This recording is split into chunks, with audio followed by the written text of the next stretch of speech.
ആരെങ്കിലും പുരോഹിതന്മാർ എന്നെ കേൾക്കുന്നുവെങ്കിൽ നിങ്ങൾ ജനങ്ങളെ വഞ്ചിക്കല്ല, നിങ്ങൾ ഇരട്ടി നരകയോഗ്യത്തിലേക്ക് പോകാൻ ഈ ജനത്തിന്റെ മുഴുവൻ ഉത്തരവാദിത്തം നീ ഏറ്റെടുക്കേണ്ടി വരും. ആകിയാൽ നോക്കുവിന് അറിയുന്ന സത്യത്തിന് വേണ്ടി നിൽക്കുകയും പൗലോസിനെ പോലെ പുരുഷന്മാരായിട്ട് തീരുവിന്. ഇന്നലെ അവരെ അവൻ അറിയുന്ന ഒരൊറ്റ കാര്യം ന്യായപ്രമാണം മാത്രമേ ഉള്ളൂ. എന്നാൽ ദമസ്കോസിന്റെ വടിക്കൽ വെച്ച് യേശു ക്രിസ്തു അവനെ വിളിച്ചു.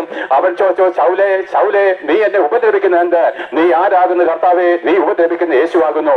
ആ ക്ഷണം മുതൽ അവൻ തന്നെ പ്ലേറ്റ് തിരിച്ചിട്ടും ഇന്നലെ അവരെ അവൻ യേശു ക്രിസ്തുവിൽ വിശ്വസിക്കുന്നവരെ കൊന്നു മുടിച്ചു നടന്നെങ്കിൽ ഇന്ന് മുതൽ അവൻ യേശു ക്രിസ്തുവിനെ പ്രസംഗിക്കുന്നവനായിട്ട് തീർന്നു.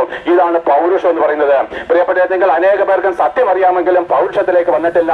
അറിയുന്ന സത്യത്തിന് വേണ്ടി ധൈര്യത്തോടെ നിൽക്കണം. പ്രിയപ്പെട്ടവരെ, മാനസാന്തരപ്പെട്ട് സ്നാനമേൽക്കണമെന്നുള്ള സത്യം അറിയാവുന്ന പലരും എന്നെ കേൾക്കുന്നുണ്ട്.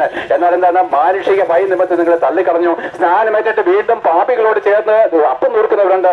നിങ്ങൾ ദൈവത്തിന്റെ മുമ്പിലുള്ള മാനത്തെക്കാളുപരി മനുഷ്യരുടെ മുമ്പിൽ മാനം അന്വേഷിച്ചു. എന്നാൽ നോക്ക് പ്രിയപ്പെട്ടവരെ, യേശു ക്രിസ്തു ക്രൂശിൽ മരിക്കുമ്പോൾ നമ്മുടെ പാപത്തിന്റെ ചങ്ങലയിലേക്ക് അടക്കപ്പെട്ടിരുന്ന സാത്താന്റെ അധികാരങ്ങളെ തകർത്ത് കളഞ്ഞ് അവന്റെ കയ്യിൽ നിന്ന് മരണത്തിന്റെയും പാതാളത്തിന്റെയും താക്കോൽ തിരികെ വാങ്ങുകയും ആ സാത്താനുമേൽ ജയോത്സവം കൊണ്ടാടി ലോകത്തെ ജയിച്ചിരിക്കുന്നു. അവൻ അടക്കപ്പെട്ടു. എന്നാൽ ഭൂമിയിൽ ആദ്യമായിട്ട് അവൻ എന്താണ്, മരിച്ചവരിൽ നിന്ന് ഉയർത്തെഴുന്നേറ്റു.